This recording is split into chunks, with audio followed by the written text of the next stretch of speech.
Hey, thank you for joining us here on the Put On Raiders podcast. We have a great interview set up for you. Former Raider Harvey Williams joins us here on the Put On Raiders podcast. But some news and notes about what happened today, last couple of days with the Raiders here as they get ready for 2022 season. They have traded Nick Mullins, backup quarterback, to the Minnesota Vikings for a seventh round unconditional pick. Looks like Stidham has kind of held on to that job. We kind of felt like he was hang on to that job because he knows the system, knows Josh McDaniels very well. So he holds on to that spot. Maybe Chase Garbers goes to the practice squad. Both had some moments in the preseason. So the Raiders have their backup quarterback. We know about Derek Carr being QB1, but looks like Jarrett Stidham is QB2.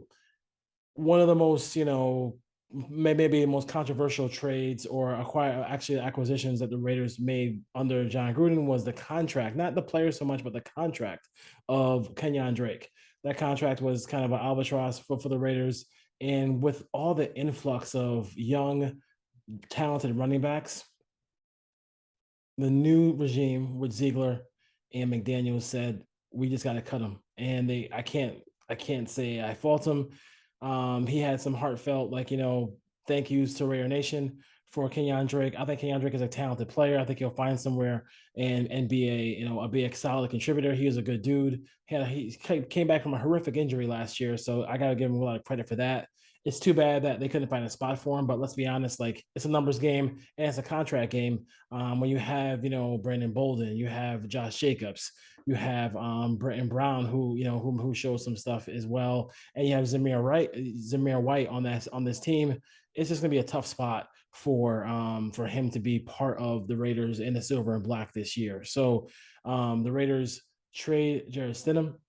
They also cut Kenyon Drake, the former Alabama, Miami Dolphin, and Arizona Cardinal, and now former Las Vegas Raider. So that's the new kind of news and notes of the day. And then now Ryan Holmes and myself got a chance to sit down with one of the colorful guys out here. I think you'll learn a lot about Harvey Williams coming up here on the Put On Raiders podcast.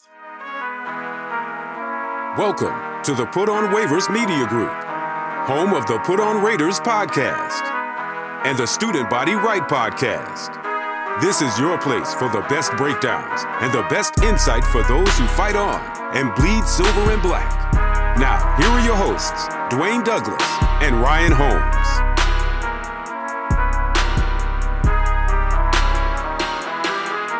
And welcome, everybody, to another glorious episode of the Put On Raiders podcast. I'm your host, Dwayne Douglas, along with Ryan Holmes, and we are podcasting on the beautiful shores of the Pacific Ocean. Beautiful day out here in Southern California.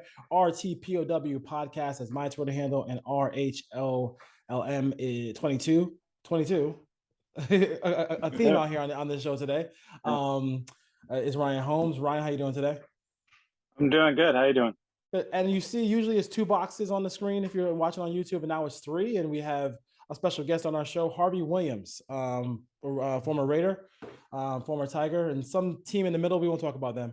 But yeah, right. It's always good to have you on. So we're gonna ask you a bunch of different questions here, man. You had a cool impact on us because remember you going from the Chiefs to the Raiders.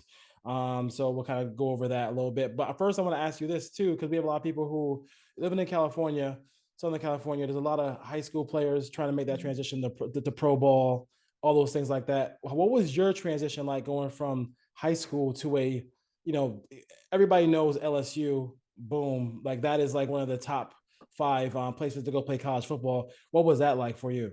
Oh, it was exciting, man. It was scary at first, but I had already conditioned my mind at a young age as a young kid, to when I got to that level. To me, I had already did it like 1,000 times. So it was just a little minor jump, but I already had conditioned my mind that, hey, one day you're going to play in college, one day you're going to make it to the pros. And I had that vision at 6 and 7 years old. So when I finally got there, it really wasn't that big of a deal. Yeah. One thing you see in sports a lot is coaching staffs change, right? All these things. I mean, you have, somebody's running one system and then boom, it changes to another. what was for you? You had that kind of happen to you in college, right? When you were at LSU, you had one coach, Allsberger, and then you go into Mike Archer. Yeah. Like, how was that? I mean, your numbers are good, so but how much did that affect you as far as that goes? Well, it affected me a lot because, as you say, Arnsberger recruited me, man, and so he promised me that he was going to be there for 4 years, and if I knew that he was going to do that, I probably went to USC. But Bill ended up leaving, and we ended up getting a guy by the name of Mike Archer. Yeah. And you know, not bad mouthing Mike Archer. Mike didn't have a clue. If Bill Arnsberger don't leave, I win the Heisman Trophy hands down. Yeah. Because he was gonna give me the rock. And then when Bill left, he was kind of confused what type of offense he wanted to run. He was, couldn't make up the decisions, didn't know who he wanted as personnel to be out on the football field. And and at that time, I think he was like 32 or 33 years old. So he was a very, very, very young coach. And he was on the defensive side of the ball. So that change kind of, killed my career a little bit. Yeah. I'm gonna flip it over to, we're gonna go back and forth here with myself and Ryan. I'll have Ryan have some Raider questions for you. Hey, Harvey, just wanted to ask you quickly, you hear a lot about Chiefs week with the Chiefs when they play the Raiders. You played for Marty Schottenheimer. As a Raiders fan, I'm curious. I hear that all the time. Raiders week with the Chiefs. What was that like for you? What did that mean for the Chiefs? And then when you flipped sides and came over to the Raiders, did the Raiders players have that same type of animosity towards the Chiefs, or kind of what was it like? You've been on both sides. Man, I tell you what, that rivalry is for real. That rivalry was there way before I was born, and the Raiders and Chief players that really dislike each other, and playing for Kansas City and then playing against the Raiders. I mean, it was really, really bad. And then when you go to the other side, the black side, which I like, man, it's the same intensity, and we have a hatred for each other, especially what happened to me in Kansas City, man. So I really was pissed off when we played against the Kansas City Chiefs, because in my mind, Marty tried to destroy my career, and Al Davis, he ended up giving me a second chance, and I'm a Raider for life. Yeah, for those listening that don't know a ton about Harvey Weins, he was a first-round pick in 1991 by Kansas City. You show up there, Christian Okoye, Barry Werder there, Marcus Allen, Joe Montana come over in 93, and then in 94 you go to the Raiders. Yeah. I looked at the numbers. I remember you were a good player. I didn't know this. In 94 and 95, you basically had 3,000 yards from scrimmage. You had 2,097 rushing yards, 101 catches, 800 yards receiving, and 16 touchdowns. Yeah. I mean, 3,000 yards in 2 years, pretty good. But you came to the Raiders, and then what is the big – I've always wanted to know this. From the Raiders' perspective, what's the biggest rivalry? Is it the Chiefs? Is it the Broncos? And I won't even mention the Chargers because they're kind of irrelevant Raiders lower. But is it the Broncos or the Chiefs for the Raiders players?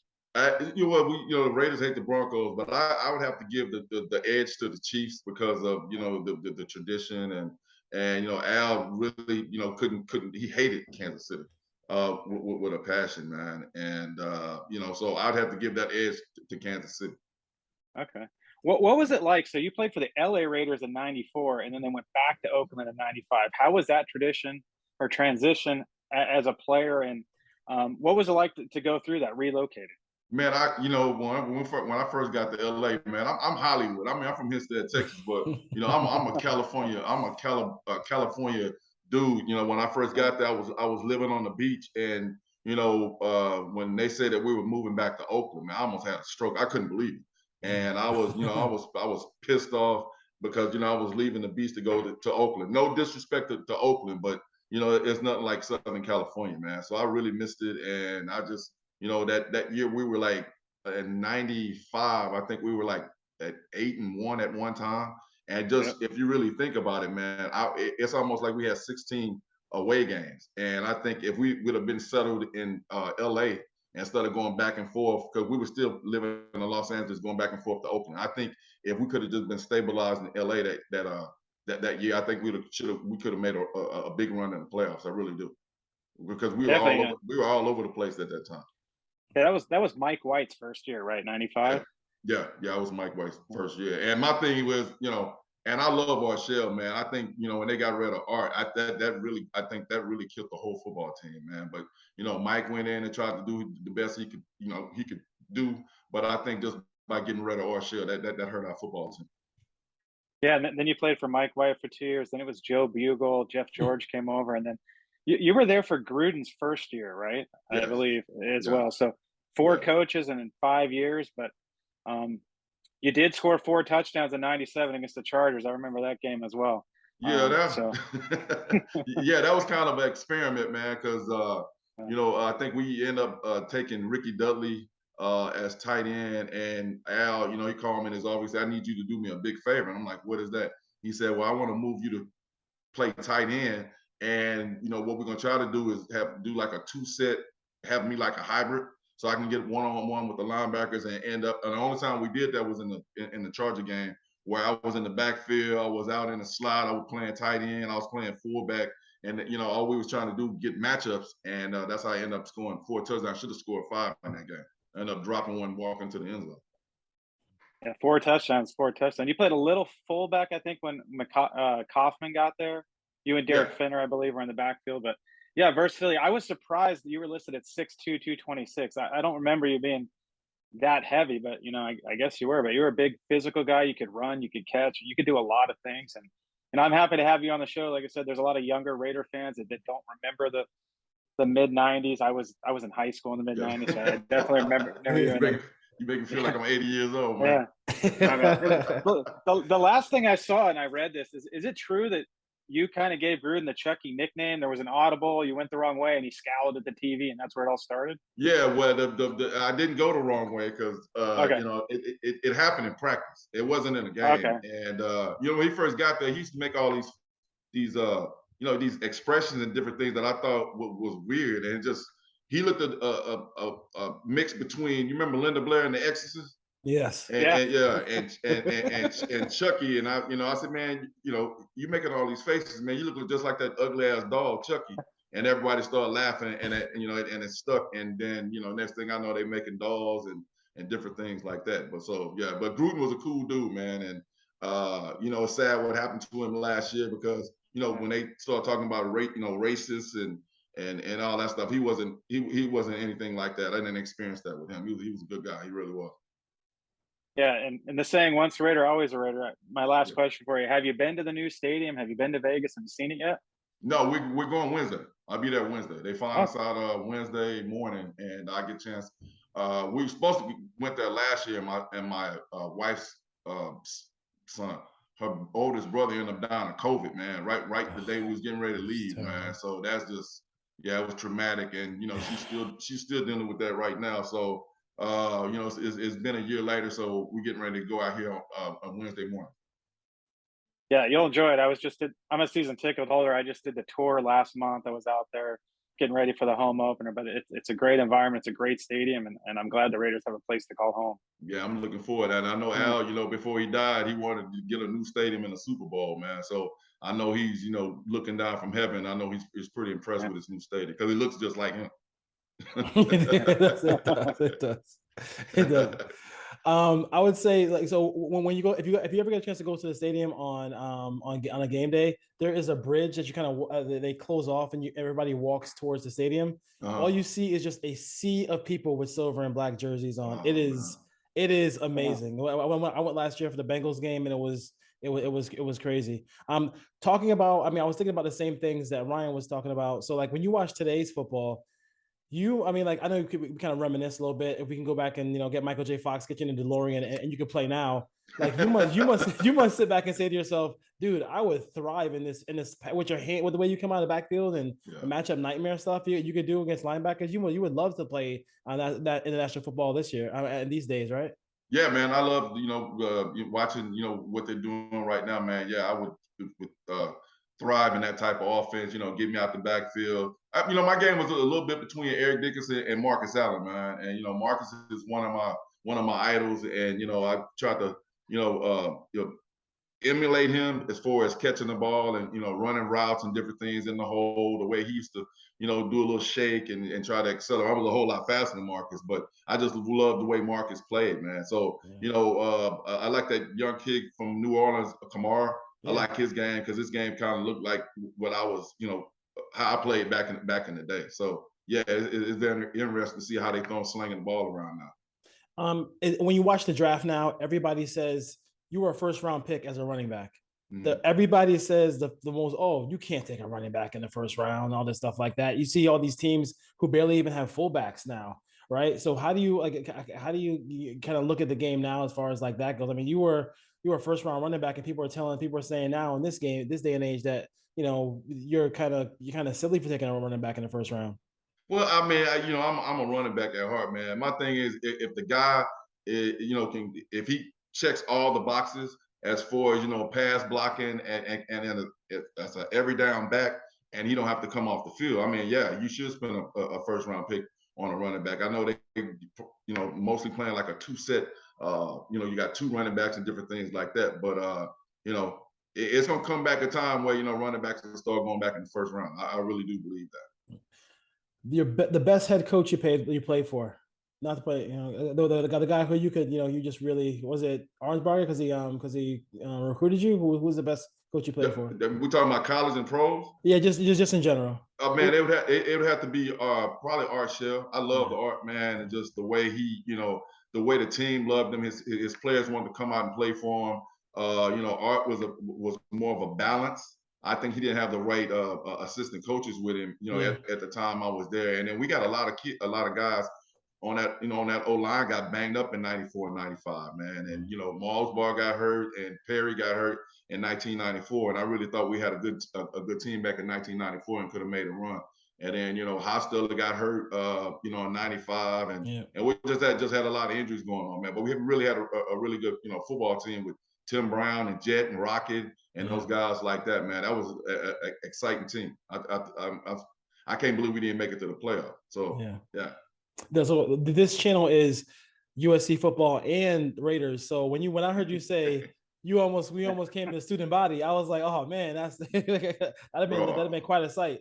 Yeah, man, I was a Trojan, man. Even when I was, I lived in San Diego, California, and my cousin went to school with Marcus. So she would come, bring her a yearbook home, and I would look, from Lincoln High, and I would look, and that's how I fell in love with Marcus Allen, because all the, the book was just filled with him, and Marcus was a quarterback in high school, so I followed him when he left Lincoln and went to USC, and he didn't play the first couple of years if you really think about it, because he was blocking for Charles White, and then when he got his opportunity, man, it was just like what I thought he was going to look like. He ended up winning a Heisman Trophy and one of my idols. So I love Marcus Allen, man. Yeah, no question about it. So do you have a Al Davis story for us? Everybody has a Al Davis story for us. Do you have an Al Davis story that you can share? Man, I just, the first time I walked in his office when I left from Kansas City, because I demanded a trade, and I told him, man, y'all need to trade me or cut me. And, so I ended up getting cut and took a couple of trips to the Rams and to the Broncos. And then the last trip I went to was the Raiders, man. And just walking in his office, it was like, oh, he was sitting at the end of this long room, like he was almost floating in the air. And we just sit there when I first got there, and we talked for hours about X's and O's and football and what he envisioned. He wanted me to come there, and I was going to get a chance to have an opportunity to compete, and that's exactly what I did, man. I didn't start until like the 10th or the 11th game of the season, and still almost ran for 1,000 yards. So, yeah. So, real quick, before I get to what you're doing now, and I'm not sure if Ryan has anything else, but can you talk about this real quick? How, because people talk about this with Al Davis a lot, how like X's and O's smart was he? Like he could really. A lot of people had that same conversation. They'll say that they'll talk about Al Davis, and they say when you walk into a room and talk Al Davis about football, that's kind of the reasons why they sign with the Raiders, because you're not talking about any other owner who just is like whatever. He can break stuff down and his memory of like games you played in your first year at your college, he would know everything about that stuff. Can you talk about that a little bit? Yeah, man. He when I say X's and O's, he really knew football. He's not like an owner just sitting in the press box. Al was a coach first. Yeah. I don't know how he ended up owning the Raiders. I need to get that recipe, because one day I want to own an NFL football team in my next life. But as far as he was could read matchups. He could diagram plays on the board. And I'm talking about, he was a coach back in the 60s, And this was in '94, and he knew concepts of just combinations with trips and twins and different things like that. You're like, damn, the old man really do know X's and O's, man. He Yes. really do. Yes, he does. Blocking schemes and different things like that. So yeah, I called him coach. So Yeah, a lot of people. Yeah, a lot. I heard a lot of players say that too. And yeah, Yeah, go ahead. No, he knew what he was talking about. He knew what he was doing, and he just time just ran out for him. Yeah. That's exactly what happened. Ryan, do you have anything else? Yeah, just lastly, what are you following the team now? It looks like they got a stable of running backs. What do you think the Raiders are going to do this season? You think they got a chance to win the NFC West? Bro, I think they're gonna kick ass this year with the new coach. I think Josh, that's a great addition.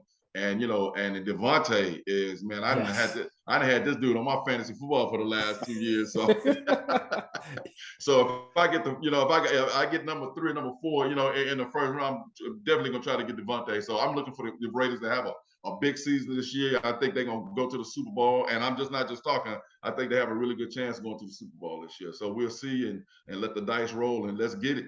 Yeah. So the transition from player to life after football, what kind of things are you as Harvey Williams doing now? Well, I'm doing the same thing that Dion was doing, man. I started like a little select, not a little select, but about 13, 14 years ago, man, I started a select football team called the Houston Outlaws. And I got guys that's in the National Football League.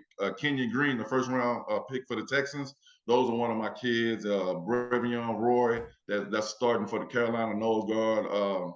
Who I got a lot of kids that's in college, and that's pretty much what I was doing since I retired. Now I don't do anything because I made enough money just to chill every day. So I'm blessed, and I'm not broken under a bridge or anything like that. So I'm just just living life and just trying to maintain, my man. That's all we're doing.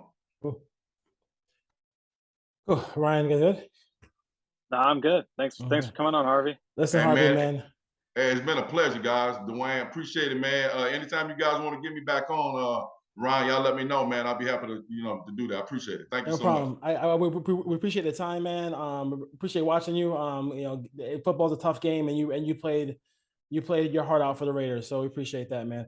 I appreciate it, guys. No problem. Harvey Williams on the Put On Raiders podcast. See you next time.